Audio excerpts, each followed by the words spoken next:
So I've come across this deal on Facebook Market of a Honda K24 engine. So lately I've been looking for projects or something to get myself into, and this came across my my Facebook Market page feed, and it was a K24z3 engine from a 2009 TSX, and the guy was selling it for $200. So I seen that and I thought to myself, man, this is a pretty good deal. Let me hop on this, because I was looking to find a K24A2 or a K20Z3, but unfortunately I couldn't find anything in my area that anybody was selling. But I found this one. It was running, but the only issue that the guy told me was that it had a misfire on cylinder 1. I haven't tore down the engine yet to figure out what it was. What was causing that issue. But whenever I finish school, I'm in college right now, so whenever I finish school, which will be in the next 6 weeks or so, I should be done early May, I can tear down the engine and figure out what the issue was with that misfire and hopefully fix it so that I can start building this engine to my power goals. So I've been doing research for the last couple of months. I've been having the engine for a while, and I've came across a lot of forums, a lot of people with different opinions.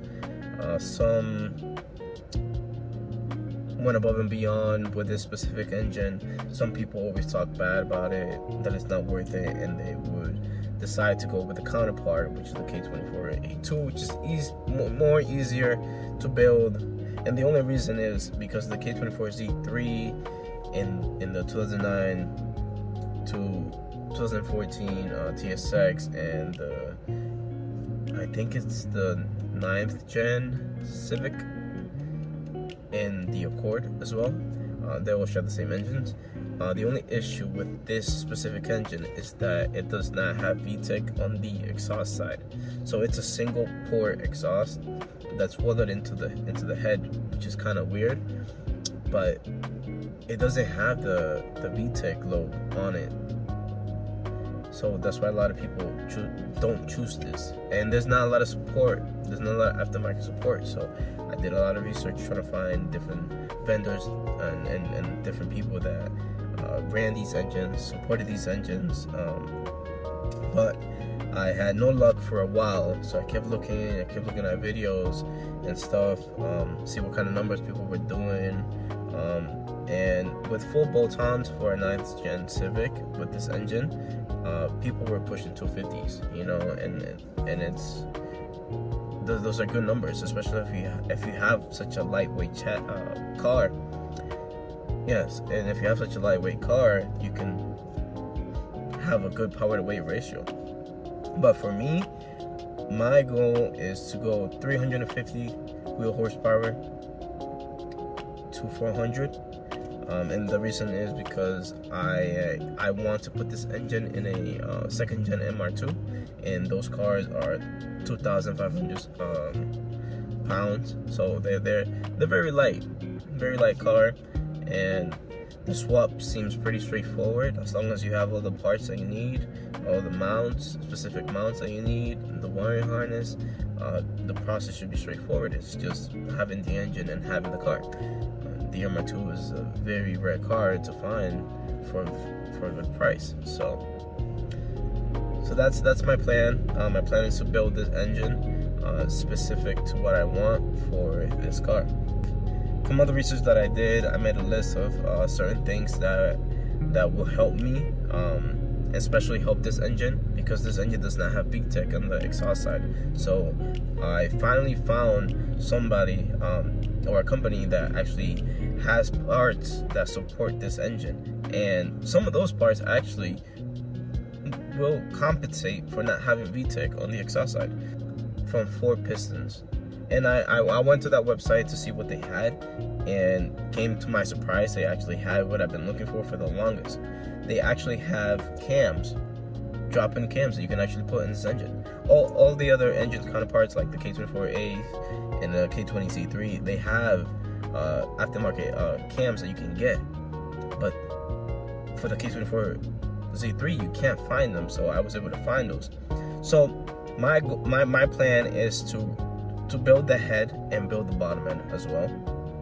And for the head, I'm gonna run the 4-piston billet stage 3 cams. So with these cams, I'll be able to compensate for not having VTEC on the exhaust side. I do have VTEC in the intake side, and also the stock K24z3 comes with a 50-degree VTC as well, which a lot of people put in their K24A2s. So this is something I don't have to change. I can just keep the one that I have and run it. I'll be running that with a SuperTech valve spring kit to compensate, because you have to run upgraded springs with the stage 3 cams. So I'll be running those two together. I will be keeping the stock valves. From the research that I've done, the stock valves are pretty good for a high amount of horsepower, and I don't want to go too crazy anyways. I just want a nice, good, quick and reliable car, engine that I can put in this lightweight car. And for the bottom end, I'm going to be running some recycle forged rods and pistons. I'm gonna opt in for the lower compression. The K24z3 stock is like 11:1 compression, if I remember correctly, but I'm shooting for 8.7:1 compression ratio just for the boost purposes.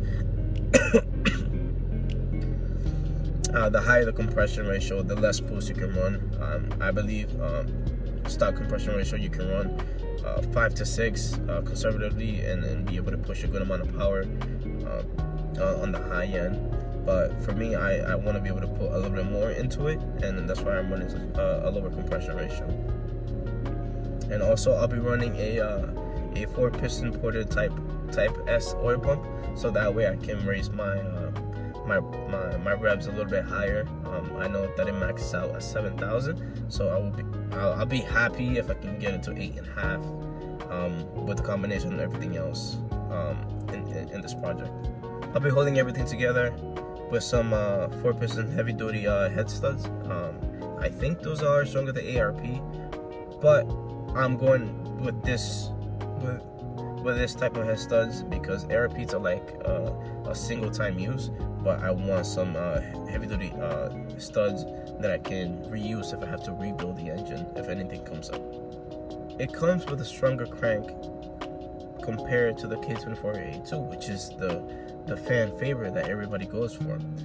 And I personally didn't realize that this engine, when I bought it, because I bought it blind off of Facebook Market. I seen that somebody was selling a K24 engine. I didn't know much about it. I saw it was a good deal, so I went one weekend. I picked it up. I have it in an engine stand waiting to get tore down. But the more research I did on it, come to find out, it only has one problem, is that it does not have VTEC on the exhaust side. It only has it on the intake side.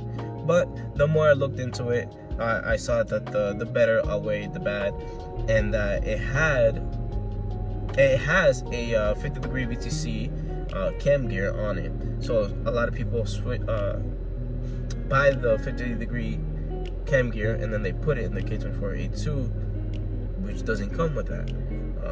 So I seen that as a plus, and the more research I did, I found out that it carries oil squirters too as well. So that's a big plus in my book. You know, those are things that I won't have to look for or change. So those are two pluses. And also with the modifications and the aftermarket parts that I'll be getting, hopefully I can compensate for the lack of VTEC on the exhaust side. So that's why I'm running the 4 pistons stage 3 cams. According to the research that they did and the details that they had in their product, with those cams, I can compensate for the lack of VTEC on the exhaust side. So once I seen that, I was sold on it, because I was trying to find something that would help this engine breathe a little bit better, especially on the exhaust side. And this will be in a MR2, so the exhaust is gonna be probably this far off. For fuel, I haven't found out what type of fuel pump I'll be running, and that will depend on the type of car that I get, which it'll be an MR2. That is one of my dream cars, and I've seen a lot of videos of people K-swapping those, and my goodness, they're a work of art. So I definitely want to follow that line of K-swapping an MR2, whether it's the first gen or the second gen. I am not a big fan of the third generation MRS Spider, so I will try to see if I can find first gen or second gen to make this project happen. So for fueling, I'm thinking of running a K-Sport or just a aftermarket fuel rail. For fuel injectors, I'm thinking 600 plus. I don't want to go too heavy. I gotta calculate the ratios and the spray pattern. I mean, find what plugs have good spray patterns and stuff like that. I'm still learning this stuff. I was never a Honda guy or anybody that was into Hondas, but I just recently got into them. So every day I'm doing more and more research on it, and I'm learning as I go, you know. And to some of you, my decisions or my options may be mediocre, or I could have gone in a different route. Probably sold the engine that I had and gone the easiest route and get a K24A2, you know, or a K20z3. But you know, I'm happy with my decision in choosing a K24z3. It's kind of like the black sheep of the family of the K24s. Not a lot of people like them because it does not have VTEC on one side. So I'm gonna take this as a challenge to myself to see what I can do with this engine. I feel like this engine has a lot of potential, and a lot of people look down on it. So I will take a chance, and I will build this to the best of my ability and get it running as best as I can. So just a little recap of everything. The head will be built. It'll have springs and retainers. It'll have cams. I'm gonna keep the stock valves. After I tear the engine down, if there's any issues with the valves, I will be replacing them with better ones. But for now, I'll keep those stocks. The only other thing that will be stock for the bottom end will be the crankshaft, which is like the best out of the K24s. I'm getting forged pistons and forged rods. So, oh, and the ported type has oil pump. Aside from that, the only thing from the engine that are gonna stay stock are the valves and the crankshaft, and that's it. Everything else will be forged, and it'll be aftermarket. So after this engine is built with everything else, I will be running forced induction. So I've come across a mildly cheap, I want to say cheap, because there are $200 turbos out there. I would say this is in the $900 price range, and it's a Pulsar turbo with a T51R mod on it, and I love the way it sounds, and it's something that I would love to have and to run it. So I've seen some people run decent numbers on this, so that's the route this is the route I will go.